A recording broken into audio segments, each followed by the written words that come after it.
Okay, I think we're gonna get started now. So welcome after the lunch break. My name is Zofia Załęska, and I am a PhD student from University of Warsaw. Also, I'm an assistant curator in National Museum in Warsaw. And for the last term, I was here as a Fulbright Fellow, and it is my pleasure to invite you to take part in the next panel that's entitled Icons. So our first speaker is Dr. Denva Gallant of Rice University, who got her PhD at Harvard University. She's a specialist in European medieval art and architecture, and her work explores issues of narrative, environmental imaginaries, race, and ethnicity in late medieval Italy. In upcoming years, she's publishing her first book, illuminating the Vitae Patrum, the lives of the desert saints in 14th century Italy. And today we will hear her talk, the medieval books as a gateway, contemplation, meditation, and image making in the lives of the Desert Fathers. It will focus on representations of books and reading in the lives of the Desert Fathers and its vernacular translation, and what they can teach us about reading, orality, and listening in the late Middle Ages.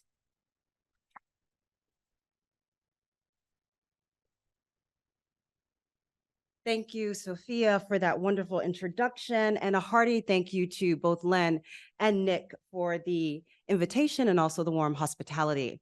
I don't know how much I'll be talking about depictions of books, but books will be featured in a certain extent, so don't be too afraid. On folio 22 recto of Morgan Manuscript 626, a manuscript of the lives of the Desert Fathers, the Desert Father Hilarion walks into a flowering, forested wilderness. In his hand, he holds a book. It's a legible text turned towards the viewer. Engrossed in his reading, Hilarion seems unaware of the ascetics who trail him, marveling at the holy man before them. They follow dutifully in his wake, witnesses to the miracle of a man before them. Though perhaps evocative of the general ethos of the Desert Fathers, the illumination finds no reference or grounding in the life of Hilarion. Rather, it appears to be a moment invented by the illuminators of the Morgan Manuscript. This image, which is the first illumination of the life, establishes Hilarion as a man of great virtue, worthy of the viewer's attention and ultimately of their veneration. Interestingly, in a departure from the text, that virtue is predicated on the saint's dogged commitment to reading. Ignoring both his followers and the natural world around him, Hilarion absorbs himself in the reading of the word. His devotion is held up as a virtue to the viewer as well. Seeing the ascetics who trail behind the young saint in awe of his rapt immersion in the book, the viewer is encouraged to consider the saint with similar awe, to follow, like them, in his footsteps. Today, I want to apply pressure to the idea of emulation and awe we see here in the image of Hilarion. The representation of the book in the late Middle Ages and its intended and associative activity, reading, have prompted scholars to ask whether one could retrieve the social and personal habits of reading during the Middle Ages through close looking at depictions of books and readings. Laurel Amtower, for instance, has argued that representations of reading in late medieval Book of Hours drew attention to reading's function as a mediator between the divine and profane worlds, while Jeffrey Hamburger has positioned depictions of reading within the so-called cult of representation. I examine here today another dimension of depictions of books and reading in late medieval illuminated manuscripts. The way images not only elaborated on the function of the book itself, but also structured, organized, and dictated the reader's experience of the manuscripts. Illustrated manuscripts of the Vitae Patrum, the lives of the Desert Fathers, and their vernacular translation, Le Vite dei Santi Padri, are the objects of my focus. They provide a unique vantage point from which to consider how images aided in guiding and informing practices of lectio divina, contemplation, and meditation.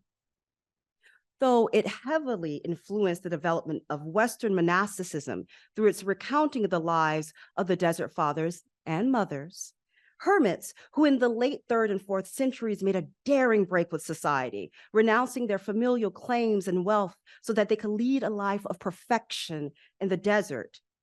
Manuscripts of the Vitae Patrum were largely not illuminated before the 14th century in the West.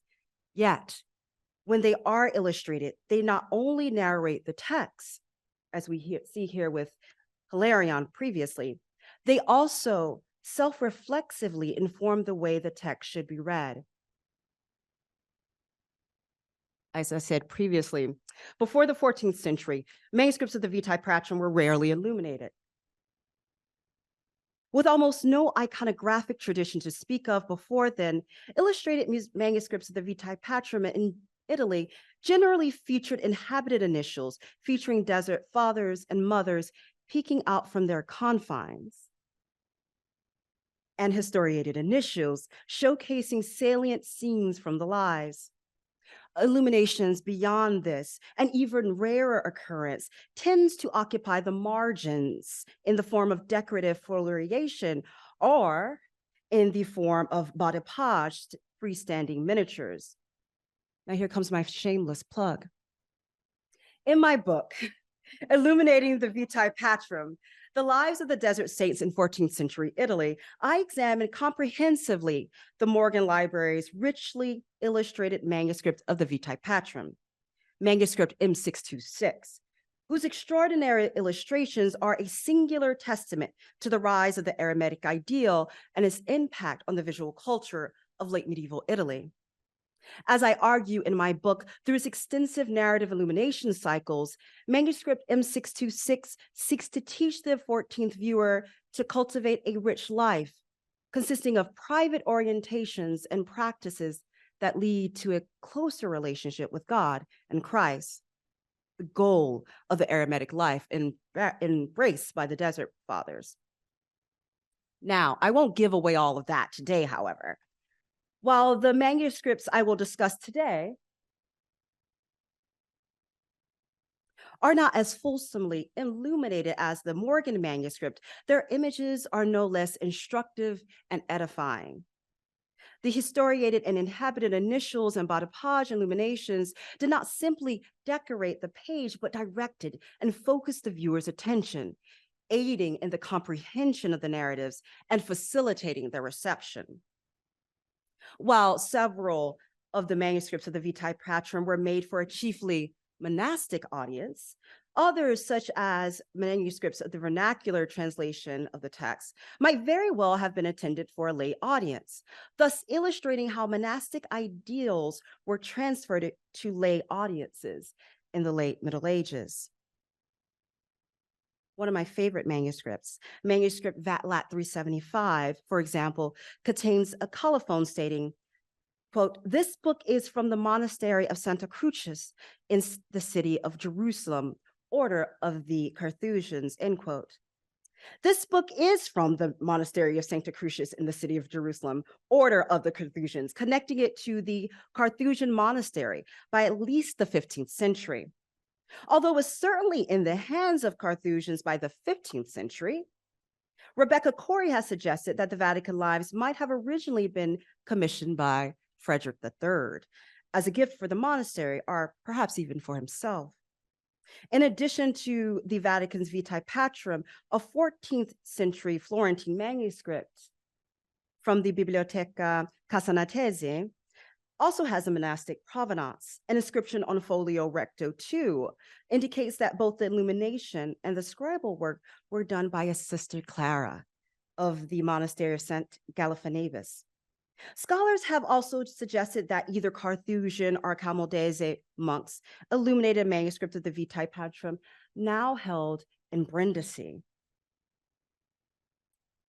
The Brindisi manuscript, in fact, provides a good point of departure for the discussion at hand. It offers a prime example of the ways illustrations found in manuscripts of the Vitae Patrum sought to influence the reader's behavior. A manuscript of Southern Italian origin, almost certainly intended for a monastic audience, Brindisi manuscript A2 contains 62 inhabited initials of desert fathers and mothers looking directly out at their viewer in the hieratic fashion often seen in panel paintings, and at times directing the viewer in the text. The illustrations found in the Brindisi manuscript not only represent moments from the edifying narratives contained in the Vitae Patrum, instead they guide and prime the reader. So, at the bottom of folio 2 recto, and here I'm speaking down here, a monk enclosed in a quatrefoil looks down towards the margins, his hands clasped to his chin in a gesture of deep thought or contemplation. His gaze directs the viewer to two roosters, pecking diligently at feed strewn before them. Among medieval monks, reading was often likened to eating. Indeed, reading was not a completely silent affair. The monastic art of meditatio involved quietly pronouncing words aloud as one read. The monk's slow and deliberate mouthing of each word evoked mastication, a connection leading to colorful and potent metaphors of eating. As the monk chewed upon the words, ruminating upon them so as to release their full flavor, he slowly digested the contents of the text, committing both the words and their lessons to memory. In doing so, he nourished himself spiritually, following in the practice of the words of Jerome in his commentary on Ezekiel, quote, "When by assiduous meditation we truly may have stored the book of the Lord in the treasury of our memory, we fill our belly in the spiritual sense," end quote. The roosters at the bottom of the Brindisi manuscript bring the notion of eating into dialogue with the text and the viewing of the manuscript itself. The monk's careful contemplation of their eating prompts the viewer to engage in his own close looking and careful consideration, first of the scene and then of the text. Just as the roosters peck diligently at the food presented to them, so too should the reader consume, digest, and commit to memory the spiritual nourishment provided to him on the following pages. With this message foregrounded at the beginning of the manuscript, the illustrations in the Brindisi manuscript continue to aid the reader in the consumption of the text by directing his attention. Indeed, the act of contemplation becomes the subject of the illustrations. At the beginning of the life of John the Hermit, which I show you here, the saint, encased in the letter P, is shown looking up towards the broad expanse of deep blue that forms the interior of the letter, his hands clasped together in prayer. In the Brindisi manuscript, the image of John serves as a gateway into the text. Before beginning to read, or as I would like to think of it, entering it, the viewer is made to pause to contemplate the image of John. Even as the image leads the viewer into the reading through the direction of John's gaze, it disrupts the otherwise fluid reading of the text by marring the legibility of the word primum that begins the life.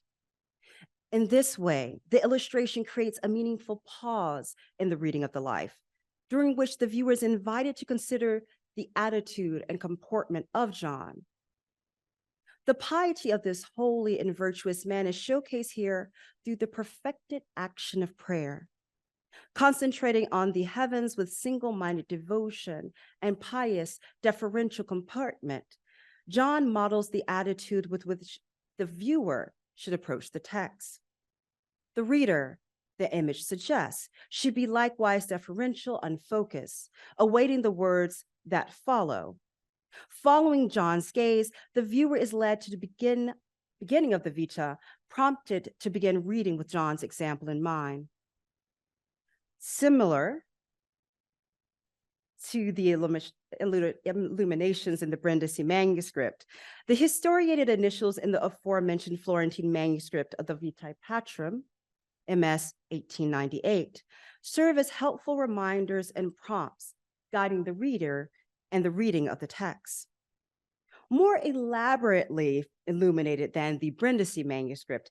Manuscript 1889 contains seven richly illuminated and historiated initials that take sacred inspiration as their focus, showing the Desert Fathers and Mothers reading at prayer, or in the case of Jerome at the beginning of the life of Paul of Thebes, writing the life presented within. On folio 8 verso of the manuscript, Anthony and his disciples are inscribed in the letter I of Igitur that begins the saint's life. To the left of the initial, in a small roundel, a monk dressed in red robes looks out from his book onto the scene.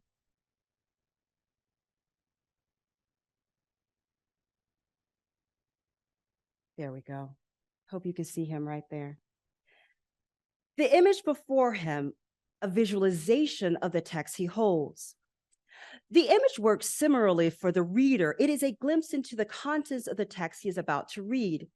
Much like the image of John in the Brindisi manuscript, the image of the anonymous monk focuses the reader's attention. When the monk's gaze is drawn from the book to the scene unfolding before him, the reader is prompted to pay attention to Anthony's narrative and image. Now, whereas attention takes on a specifically visual dimension in the image of the monk in the illustration featuring Anthony, it takes on an oral dimension that may be related to the Vitae Patrum's historical function within monastic contexts. With one hand raised in a gesture indicating speech, Anthony expounds upon the text before him to a solicitous audience of monastic disciples. The Vitae Patrum was historically a book for the cloister, copied and produced in monasteries and read during meal times at Collatio. Collatio, in particular, would have been a time when listening attentively was paramount, as passages from the Vitae Patrum were read aloud. The illumination and the scribal work in the Florentine manuscript were completed by a Sister Clara of the monastery St. Gallifanibus. Although it is unclear whether the manuscript was made particularly for monastic audience, the practice of reading from the Vitae Patrum both silently and aloud was a well-established tradition in the monastic community in which it was made. Given this tradition, Sister Clara may have painted the image with the intention of reminding the reader to listen attentively to the words and lessons espoused in the life. In such circumstances, the initial would have served not only as a gateway into the text, but also as an important reminder to heed the words and lessons of Anthony. Illuminations in manuscripts of the Vitae Patrum also set the stage for the reading and reception of the lives. In a 14th century manuscript of the Vitae de Santi Padri,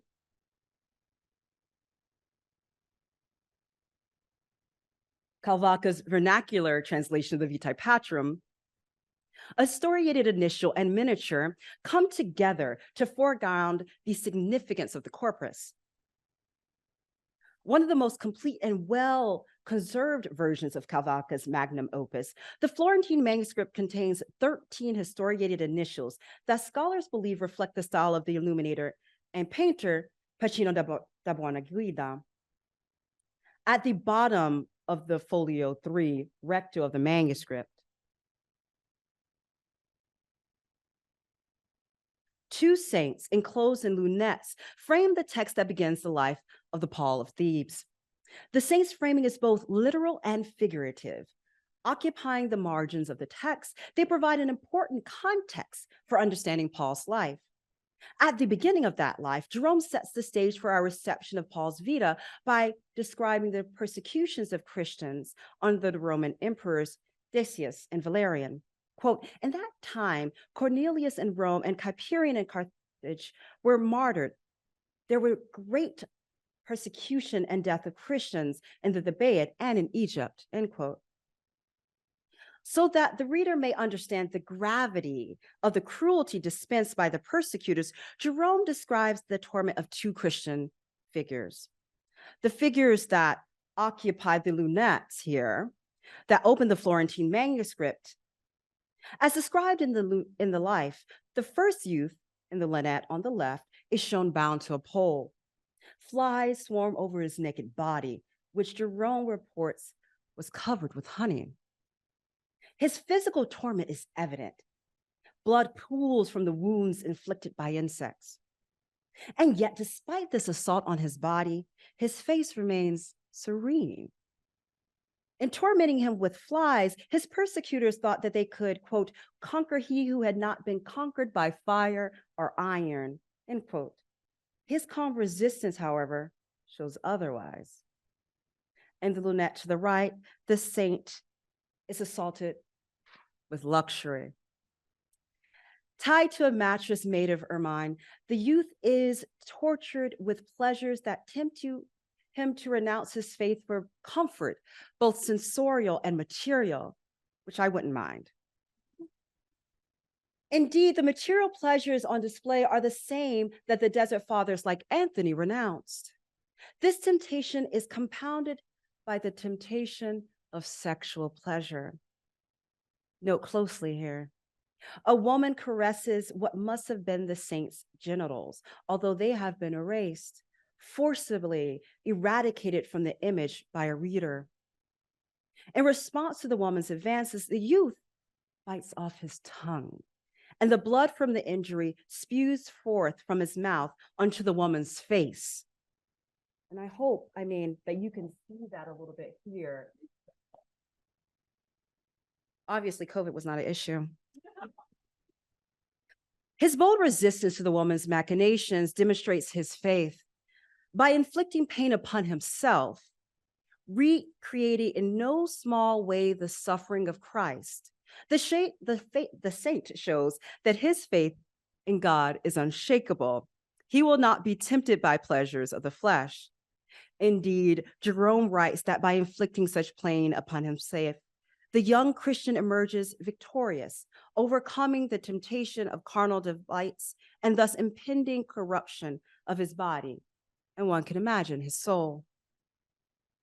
In their victory over pain and temptation, the sainted youth serve as exemplars to Paul and other desert saints. They exemplify the bodily suffering and temptation that the desert fathers and mothers will encounter and eventually overcome by mortifying their flesh and thus severing their attachment to it. The sainted youth's framing on the page thus communicates the essential, nature of the desert saints and sets the stage for the reading of the historiated initial featuring Paul at the top of the folio. And here I refer to that. According to Jerome, Paul represents the first of the holy men to undertake this path by withdrawing to the desert. In the historiated initial, Paul, framed by palm trees, reaches out from underneath the letter A to receive bread delivered by a raven. God, as he did for the Old Testament ascetic and prophet Elijah, provides for Paul by miraculous means when the latter withdraws to the wilderness. The miracle demonstrates both God's providence and Paul's faith. As he dutifully awaits the raven's arrival, Paul shows faith in God by relying on him completely for his sustenance. In a variation on the theme witnessed in the lunettes, Paul shows his faith in God through renunciation. Wearing a woven textile garment, likely a reference to his dress of woven palm leaves, Paul renounces the clothing of society that might indicate status or communicate luxury. He adorns himself only with what God provides in the desert. The dress of palm leaves is a conscious play on the cover of ermine meant to seduce the saint in the lunette. In the historiated initial, we see the apotheosis of that rejection, an adoption of the most mundane of materials. In the life, Paul's act of renunciation and severe self-discipline and his withdrawal to the isolation of the wilderness are performed with the aim of leading that closer life with God I spoke to earlier. The illustrations of Paul and the sainted youths illuminate the sacrificial acts required for such a union. Perhaps even before reading the text, the viewer is arrested first by its framing, an image of Paul and his exemplars. With the Desert Fathers, the illustrations announce, the viewer encounters a new type of saint who demonstrates his faith in God through his life of renunciation and asceticism.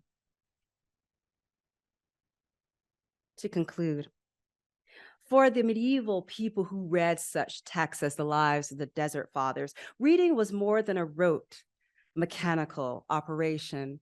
I don't need to tell this audience that.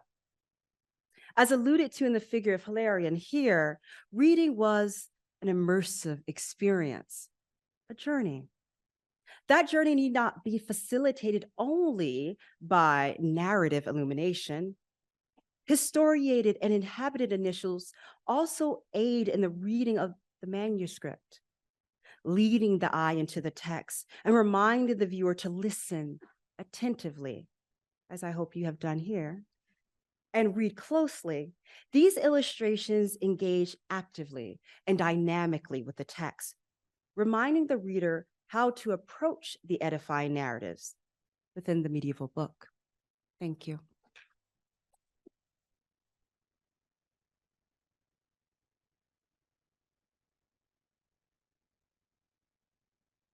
Thank you so much for a great talk.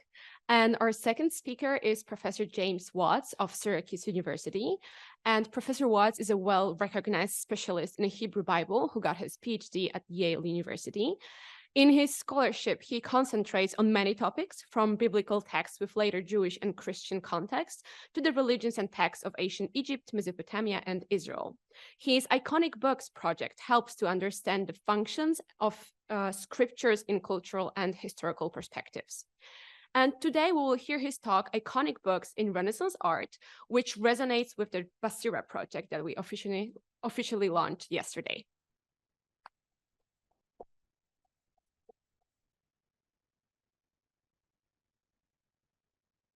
Thank you for that kind introduction. Thank you for including me. This has been an amazing 2 days. I have enjoyed every single paper. I have learned from every paper, and I've enjoyed many wonderful conversations with you all in between. So I really enjoy being part of this. I'm here, as you heard, I'm a Hebrew Bible specialist, so I'm sort of out of my element in that sense. But I'm here because 20 years ago, I tried to build and did build my own database of images of books in art and in ritual and in politics and, well, in everything, across time and across cultures, no limits. The reason I did this is because I was teaching a course on scriptures and Jewish, Christian, and Muslim traditions, which I already thought was a bit of a stretch for me. When I had a student, a PhD student, who had an MFA in studio art, who was a bookmaker. That was her MFA. She's one of these people who, you know, makes the paper, makes the binding, everything. And halfway through the seminar, she challenged me very nicely, but she challenged me and said, "You're not dealing with the objects at all. It's all about interpretation." And after I got over my chagrin, I realized she had a point. So I trotted off to the university library in my due diligence to fill out the course bibliography with appropriate books on the symbolism and ritual use of books across time and space, and found, well, you know what I found? Zip, nada, nothing. And I was astonished. I'm in a field where every verse has a mile-long bibliography attached to it. So we decided we had to do something very unusual for humanists. We had to gather data. And so I actually employed students, gave them some credits, undergraduate students, to go out and let them loose on the university library, and told them to bring me a scan of every single picture they could find that had a book in it, no matter where they got it from. Just tell me where they got it from. And we carried cameras around and started taking pictures of books wherever we saw them. And once you start doing this, you see them everywhere, including, by the way, on the front of this podium, where the University of Pennsylvania crest has books on it, of course. And from that, we began to build this database. And when we ended up with many thousands of images just in PowerPoint files, which we tried to organize culturally and topically. And of course, then we realized we had a problem because we had no idea what we were looking at. So we ran some symposia like these in the late aughts in upstate New York on iconic books and brought in specialists of very many different historical periods and different cultures who began to explain things to us. From that, we developed a small society called Script. It's an acronym for the Society for Comparative Research on Iconic and Formative Texts. But you will have realized we came up with Script first, and then I figured out what words go into that. Which is still meeting. I will leave here tomorrow to fly to San Antonio to give a paper, hopefully later tomorrow afternoon, on a Script panel there. And with 120 or so people on our mailing list, again, representing all these different cultures, historical time periods, in order to keep that association together. So I never did much with my database except use it, give it to a few colleagues who are interested in it, but I did not own the copyrights, and I certainly don't have the technological expertise to, make it publicly available. So when Barbara reached out to me, telling me about Basira and what they were doing here, and then especially getting it hosted by the Schoenberg Institute here, and this was a delightful project to hear about. I've tried to support her however I could. And when Nick and Barbara then made available their beta version to me about a month ago, I decided to take it out for a spin like a kid with a new toy. So this paper is my report on my playing with my new toy.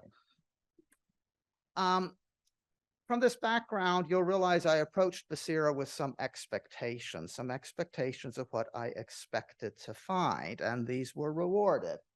I expected to find traditional tropes involving books. I expected to see portraits with books. You've already seen a bunch of these during this conference, so yes, I saw men with books. I saw lots of women with books, which, by the way, is a fascinatingly cross-cultural trope, all the way back into ancient texts and many modern ones. Clearly, the books represent scholarship, learning, or at least the subjects of the portraits hopes they do. I, of course, expected to see named authors holding their books or collections of books. These are just two pulled out of the Basira database. What's interesting to say about Luther and Melanchthon, it's not crystal clear which books they're holding, but it really doesn't matter, does it? They could be Bibles, they could be their own works. It's sort of, with the case of Luther, that could be the same thing. We'll come back to Luther in a minute. I also expected, of course, to see much iconography of saints holding books. In the Basira database, there are 542 images of saints holding books. Like these, St. Anne, of course, the grandmother of Jesus in a traditional pose. I expected, of course, to see many images of the Annunciation. I'm particularly taken with this one just because the artist seems to be depicting Mary as not just pious, but a scholar with 3 different folios on the open in front of her. I don't really know how the angel got her attention, but I also saw some things that suggested some changing artistic and theological conventions. And here I would appreciate help from people who, actually study the Renaissance and telling me what I'm looking at. I did not see Christ enthroned nearly as often as I expected to see, as ancient Christian art and Byzantine art would have led me to think. This is one of, whoops, I'm sorry, I missed one. Nope. Oh, okay. I skipped a slide. The 4 evangelists also are not represented well in the Basira database. This is surprising to me, and I suspect that is wrong. That is, it's an accident of the collection. we've already seen quite a few more of the four evangelists. This is one of the few I could see of Christ enthroned, though it's actually a Last Judgment scene. And if someone after this talk could explain to me what those skeletons are doing with all their books, I would love to know. They look like a choir, but I really don't know where that fits in the theology of the period. What I did see is quite some more Trinity images. There's actually only one with a book in the Basira collection, which is this one. We had a comment earlier on the conference about the baby Jesus mangling books as a theme, but I wonder how often God the Father mangles books, which seems to be the case here. From my own database, I had several more Trinity images with books, such as these. In fact, enough of them to make me wonder why in the Renaissance the Trinity has become a quartet, and I would very much like to know the answer to that as well. I do recognize, though, that the more common Trinity theme here is of God the Father holding the crucified Christ, which does not usually have a book in it. So there's a context. So anyway, it raised some questions. These raised some questions for me, and they're interesting patterns to note. However, what I want to focus on is the fact that I really expected to see something in Renaissance art that I did not find. And this is a gap, which I will describe in detail. Maybe you'll tell me it's a false gap. It's an accident of the evidence. It's an accident of what the Basira database has included, what my database has included or not included. But the Renaissance is famous for some other things besides its art. And one of those things is, of course, printed books. So my question is, where are the printed books? Perhaps I don't have to tell anyone in this audience this, but just in case, let me remind you that by the early 16th century, much of Europe was getting flooded with broadsheet publications. Just to pick one example, one famous example, Martin Luther between 1517 and 1520 rose to huge prominence on the back of being able to publish his debates with other leaders in pamphlet form and broadsheet form. So much so that one historian of the period, Mark Edwards, described Luther as, quote, Germany's first best-selling vernacular author. Luther reveled in the ease with which he could disseminate his tracts and books. He could actually write a tract, get it published, and get it disseminated in 2 days, 48 hours. We think we invented social media. Wrong, right? And that meant these were almost real-time debates taking place in print materials in the build-up and early breakout of the German Reformation. Yet the invention and rapid adoption of movable type printing is not well represented in the art. At least that's my observation here. Basira tagged, here's Luther in one of his early block prints. Despite that, you see he's illustrated with a large codex volume, not a pamphlet. Basira has tagged 583 images as manuscripts. It has tagged only 13 images from 10 works as printed. And I actually want to work through those 10 works because I'm not entirely convinced of those 10. So that's what I want to do here, just to show you what I'm seeing. And I'm going to do them in chronological order. This is the Triumph of St. Aquinas, which is a larger piece. We're here focusing in on the books at the bottom, which Basira is wonderful for doing this, right? Gives you real close-ups of and you can get even further close-ups. But for my purposes, it looks to me like, okay, which works here might be printed? Well, that bundle that looks like the New York Times on the mid-right, maybe. And certainly the ripped up pages at the bottom, possibly. These are works presumably of heretics, along with some manuscript codices. So maybe that's possible. In Dürer's portrait of Erasmus here, which is somehow not reproducing on the screen very well. It looks a lot better than that. So you can't see it very well, but I'm not exactly sure which text the coders meant to be, say, is printed. I would argue the plaque at the back is not print. That's meant to be a stone inscription with the Roman unsealed letters. Possibly the book in the foreground that's open is a printed text. Maybe, maybe not. Of course, Erasmus is famous for publishing and printing his printed text. So it's reasonable to say they're printed, but the art doesn't exactly make an issue out of it.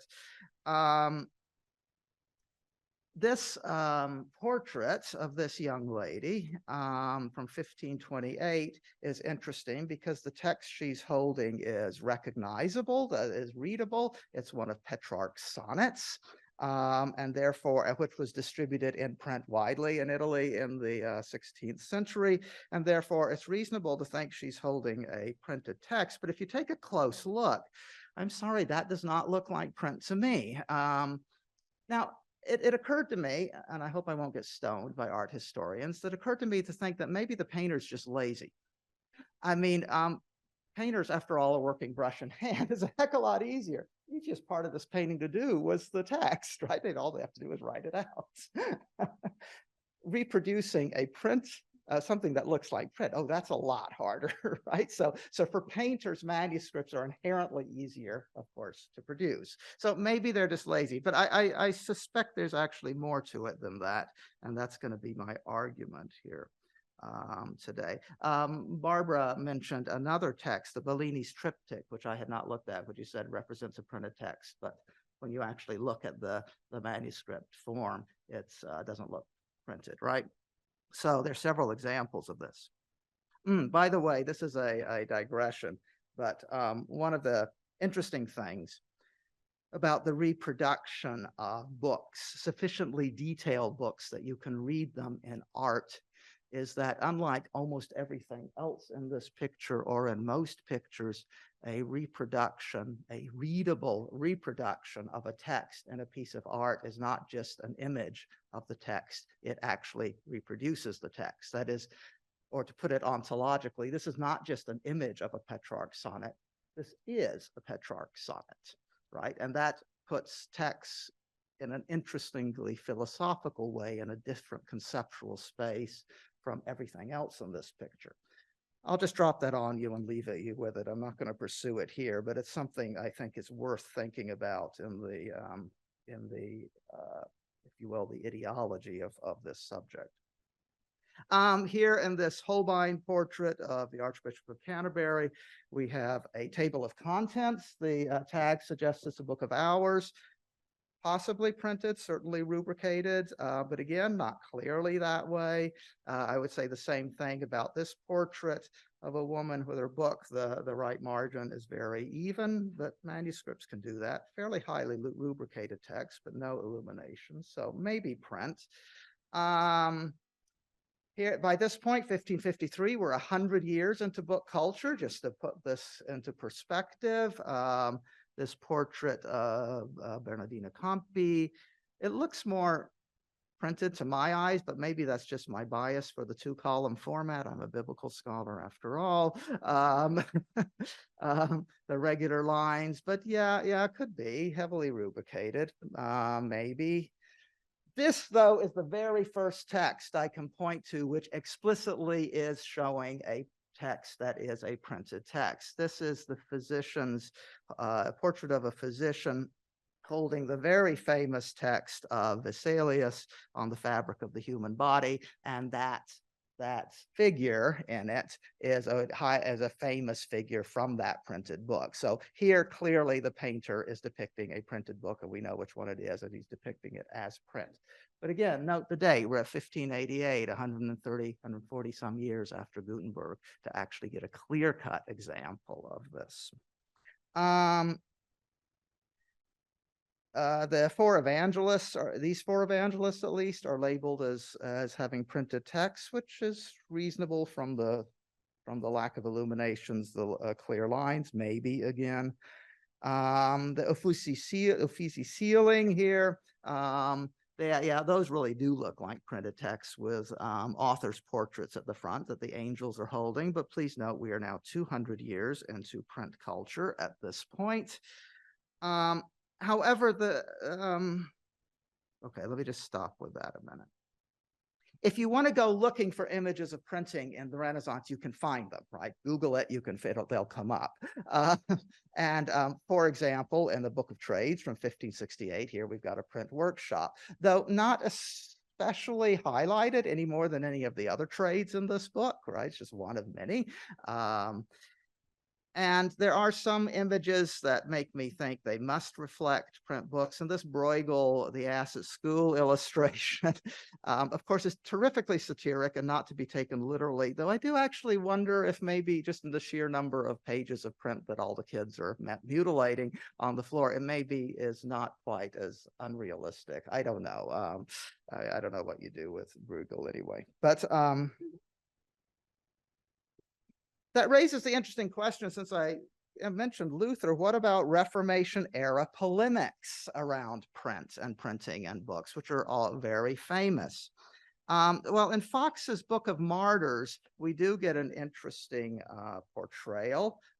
This is on the title page, as you see, where you have on the left side the Protestants who worship largely by being burned at the stake in the middle image. But below them, you see a Calvinist preacher holding forth before a congregation. It's torn up, but you can see at the bottom there's a woman listening to the sermon with an open book on her lap, presumably a Bible, or at least a gospel. While on the right, we have Catholic Mass with no books in sight. Another image of Protestant worship from the same, another illustration in the Book of Martyrs also shows a Calvinist preacher holding forth. In this case, there are two women right at his feet with their open books as they listen to the sermon. Well, one's open, one's closed.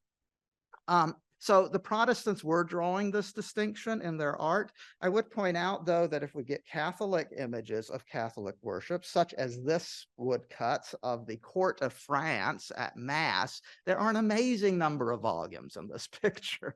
Now, maybe the distinction actually isn't in religion, it's in class. This is a very wealthy audience, so of course they've all got their prayer books and so I grant that possibility. But the religious polemics are beginning to play a role here.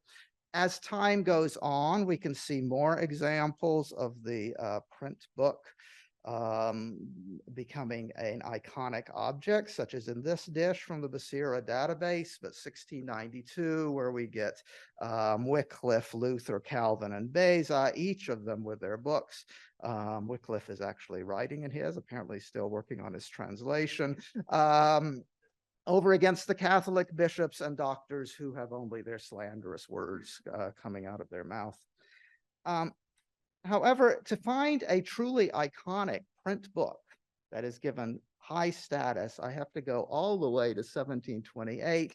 So we're now 270 years into print culture, to this small decorated print block book, which is depicting Protestant refugees fleeing from Catholic areas of Germany into Prussia at this time, and announcing, first line of the line at the bottom is Der Katechismus kann die kleine Bibel heißen. The catechism can be called the little Bible. And so we have here an image, which to me looks very much like a traditional Madonna and Child image, with the mother holding book and baby, and of course the baby reaching out to the book as well, but of course in this case representing 18th century Protestant refugees fleeing persecution. So my main point here is that, wow, it takes a long time for the printed book to get into the art, doesn't it? We know it's all over the culture, but boy, does it take a long time to get into the art. There is one example that breaks this trend, which I find fascinating, which is this one. This is the title page of Martin Luther's first edition of the full Bible in 1534. Now, this is a wonderful little illustration, I must say. We have God the Father here at the top writing the Bible. The pages are getting past the cherubs who are collating it, passing it on down to the earth, where they are putting the pages together, all of which ends up with a really impressive pulpit Bible at the bottom. So a nice image of the entire process of revelation, publishing, printing, and distribution, all under divine guidance. But what is truly striking about this is what's in the middle. The title page itself is a broadsheet that the cherubs are joyfully tacking up on the architecture of this magnificent building. Now, as I'm sure most of you know, title pages and frontispieces in this era often were architectural. So just to give a couple of other examples for context, this is William Tyndale's New Testament, a decade or so before, with an architectural pediment and columns. Coverdale's New Testament has a whole lot of biblical art in it, but still the middle is a very architectural pediment in the middle of it. If you go look at the Luther Bible, that's in the pretty room over there, which comes from 30 years later, you will see on its title page that it is the classic architectural pediment, just like these. But the first edition is a broadsheet. Now, again, I'm not a scholar of Luther, but that looks like Luther's hand to me in doing that, that there's the man who created his career off of publishing this kind of stuff and then ended up, even when he's producing a Bible of all things, ends up making the association between the Bible and the broadsheet French Revolution that made his movement possible. Okay, let me turn off the slides just to draw a few general conclusions. Well, no, let's go back to Luther. That's prettier. I will argue that books and Renaissance art, like books and most art everywhere, remain icons, ritual representations of ideals, which were relatively unchanged from the manuscript traditions that preceded them. In fact, they remain mostly unchanged today, despite the media revolution that we are all living in. I was arrogant enough to visit the web pages of all my fellow presenters at this conference, whereas most of us have our pictures on there with no background or maybe a sort of vaguely nature background, trees and flowers and stuff. 6 of us are represented either with books behind us or books in our hand. I do both, by the way, so I'll just say. But none of us, nada, are shown with the laptop computers or, God forbid, the cell phones that we actually spend most of our time on. Right? The disjunct between reality and portrait iconography remains as strong now as it did then. Using art to ritualize books, and I do view the depiction of books and art as a form of ritual, a form of ritualization, and I've made that argument in a number of my publications.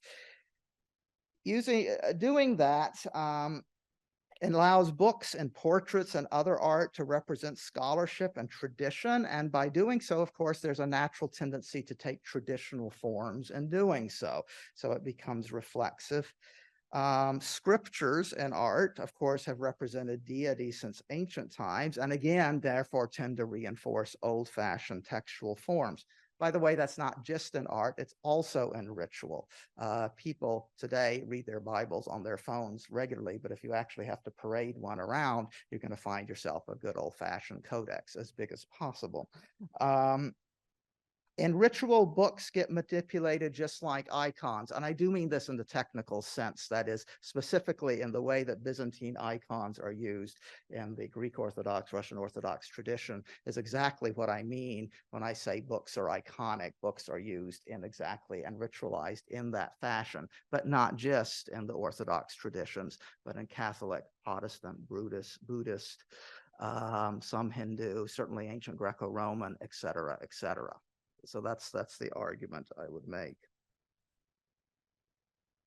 Therefore, in the modern world, like in the Renaissance and in the Reformation, books remain one of our most potent icons.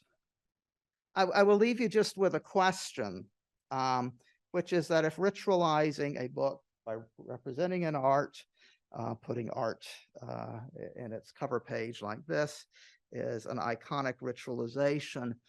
I wonder what the effects of the ritualized attention to books and art in the form, say, of databases like the Serum, what kinds of social effects that can and will have. And there's an open question.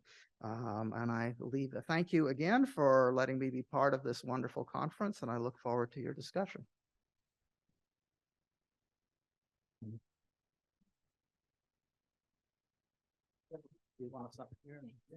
Thank you so much for wonderful talks, and let's get to questions. And I can see we're ready for that. And Dodd is going to hand Jeffrey Hamburger is going to ask a question. No, Denva, I've asked you too many questions over the years, so you get away scot-free this time. Although we can talk about things later. I have a question for I have a question for James. More of an observation than a question, but I'm happy to hear your response. I would point your attention to one very famous example. I agree with you that representations of printed books seem surprisingly few and far between.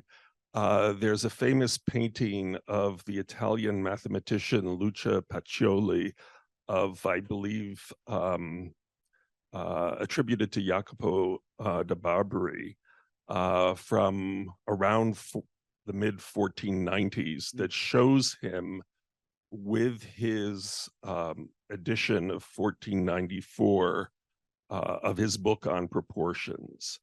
And it appears that the portrait was commissioned somehow in conjunction with the publication of that book. And so it's a very unusual portrait in many respects, but it is a portrait of an author with his book and numerous other indications like stereometric solids that point to his learning. So that's barely in the 15th century, but it's a little bit earlier. Thank you. I'll look for it. This frontispiece, it's fascinating.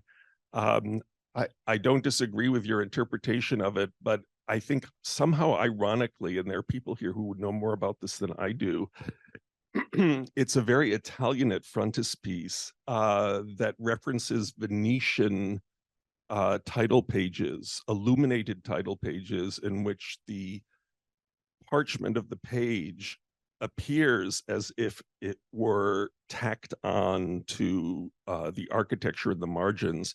And it's particularly reminiscent with all of these putti of the illustrations done by an artist named after the putti, the master of the putti, who illuminated a lot of incunables produced in Venice. And so it's an interesting twist that the frontispiece to this Bible seems to trope on Catholic book illustration. That was just. Oh, that's wonderful. Thank you. Lynn has a question from online. Yeah, thanks. Can everyone hear me? Is this on? So this is for Dr. Gallant from Sherry Lindquist. In the Golden it's a little long, so just bear with me, and I hope I get the syntax right. In the Golden Legend, Paul experiences the temptation vicariously. He witnesses a youth who resisted by spitting out his tongue at the temptress. In the lives of the fathers, is it the saint himself shown suffering this fate? And what are the different implications for the reader viewer who witnesses the saint himself suffering versus witnessing with the saint the suffering of another? Does that make sense? I'm trying to gather something from that. It is indeed not described of Paul first. I mean, that's very correct. But I do think it's an evocative example. This notion of experiencing with, maybe touching on effective devotion, which I'm not really talking about here, but I appreciate the sentiment. I would have to ironically meditate more and contemplate more on this change in conjunction with I forgot what the other word was. But that was very evocative. Thank you, Sherry. Okay, so I'm here, so I'm going to go ahead and hand it. Thank you both.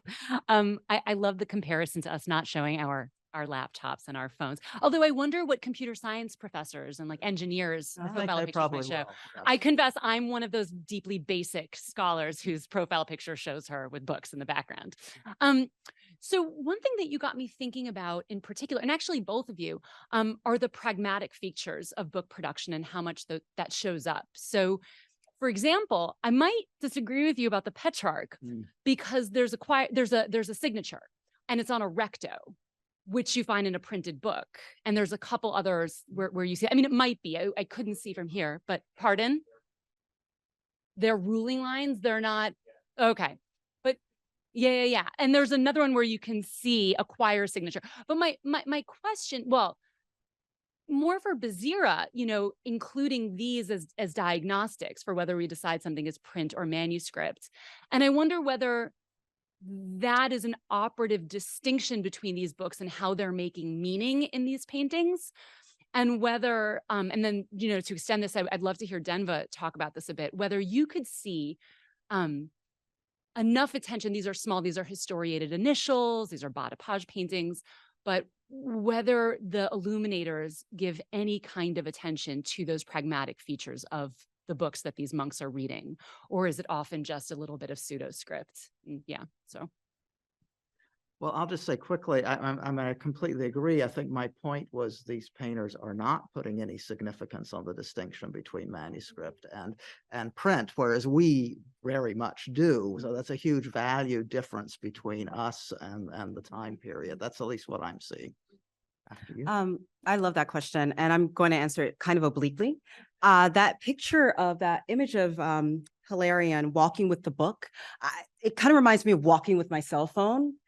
There's a kind of immersive experience there, and you can't read the script. But I do think if we're thinking about starting a narrative with this trope of walking and reading, then we can think about this idea of movement and reading a little bit more. So it's not so much reading the book, but this idea of enacting a journey, which peripatetically he does, but that the reader does by actually flipping through. And it's really beautiful at one point. The life of St. Macarius is, I believe, 19 folio long. So you're really thinking about the length of the journey. It's said in that narrative that he goes to, maybe 2 miles away from paradise, right? And you can begin to think about that through paging through a book, through the length of a story itself. I'm answering that obliquely only because you can't read it, but I think the idea here is to associate two different things, especially in the Morgan manuscript, not so much in the smaller historiated initials I discussed, because it's really usually they're holding their book like, I have a book. So it's more of an icon. Yes. I see Nick has his hand up.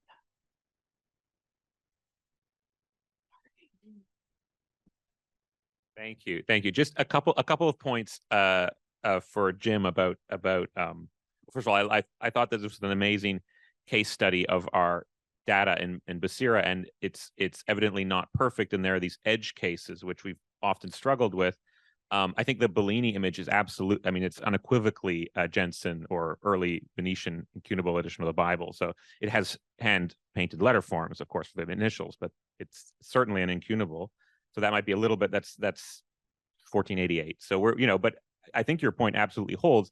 The only thing I would say is that there are in the beginning of the early 16th century many portraits of secular individuals, women, men, holding Aldine editions in their hands, small books that often have titles on their spines that are absolute. I mean, one cannot see what is written in them, but they are absolutely Aldine printed editions of poetry. And this phenomenon of books that are almost certainly printed, but we can't see in them because the artist hasn't rendered them that way, is quite widespread. But in Basira, our kind of principle is that we only tag things if we can see, for example, if something is printed by means of its text rendered by the artist. So that might explain some of it. I think also what you touched on, and this is something we are also quite obsessed with in Basira, is the artistic challenge of rendering text with a brush, right? Which is actually not straightforward. And even great artists like Raphael or Fra Angelico, they really struggle. You know, they kind of mess up when they, and so we have a tag in script type that is called applied with a quill. This is something I've become very interested in. This is not an image of someone writing with a quill. It's text that's been applied to the surface of the panel or the canvas with a writing instrument, often by a professional scribe, it seems. And this can be difficult to decipher in some cases. But I think your point about, you know, it's very challenging. It's challenging enough to render manuscript text on a painted surface with a brush. It's even more challenging to try to render something as printed. So perhaps that's why you get these Aldine editions depicted, you know, closed. So part of it, I think, is this technical challenge of that you alluded to. So thank you. That's great. Barbara has a follow-up. And then I did see other. So thank you. This is so fantastic to hear about it having been taken out for a spin. I think it's fantastic. I would like to mention that there are 39 unclear, indistinct tags.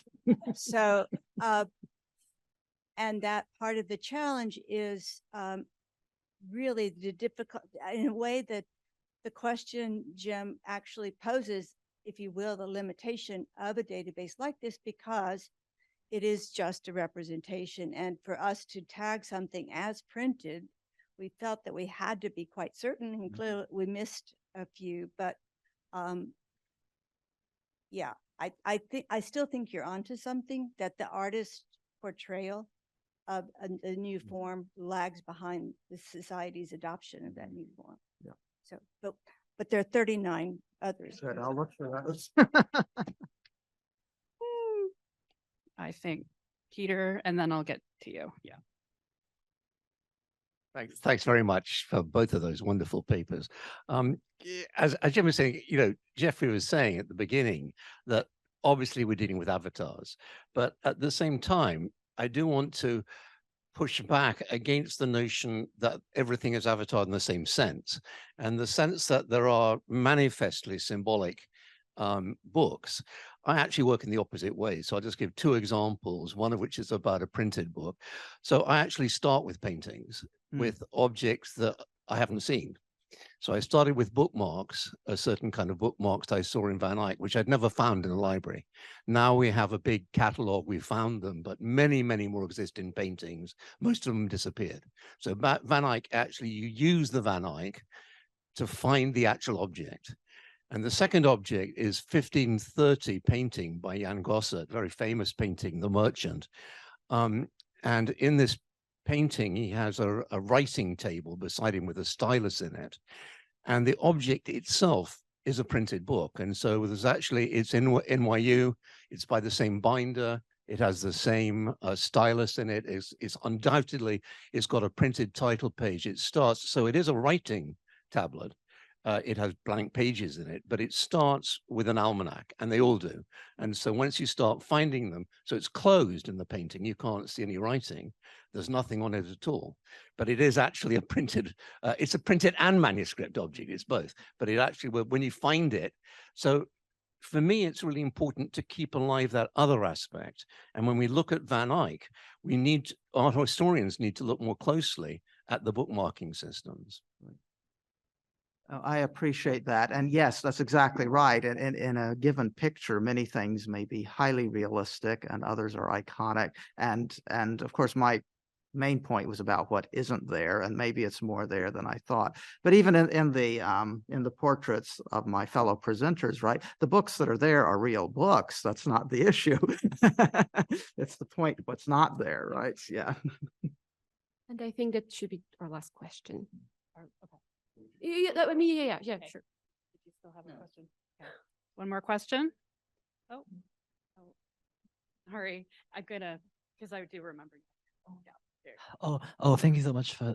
I just have both fascinating presentations. I just have a short kind of half comments and half question for James, because for this topic, I was involved in something that kind of comparable, and I guess you may have more material that is about, like, in the Armenian tradition, there is a famous story about Mesrop Mashtold, who invented the Armenian alphabet. So usually there will be a lot of, like, everything about Armenian will be, if you have the depiction of a Saint Mashtold, it will be sometimes carving on the stone, sometimes on the scrolls, and sometimes it will be a book that Mashtold was writing on it. And a lot of the oil painters are Armenian for sure, and there are some are, like, I would say, I'm sure there are some, like, Renaissance Western painters that just use that story, but most of the Armenian topics with a book will be about that. And I just wonder if you may have any experience of this topic and any interpretation of it in this context. It sounds fascinating, and no, I don't have any knowledge of it at all, but I'll be interested in hearing more.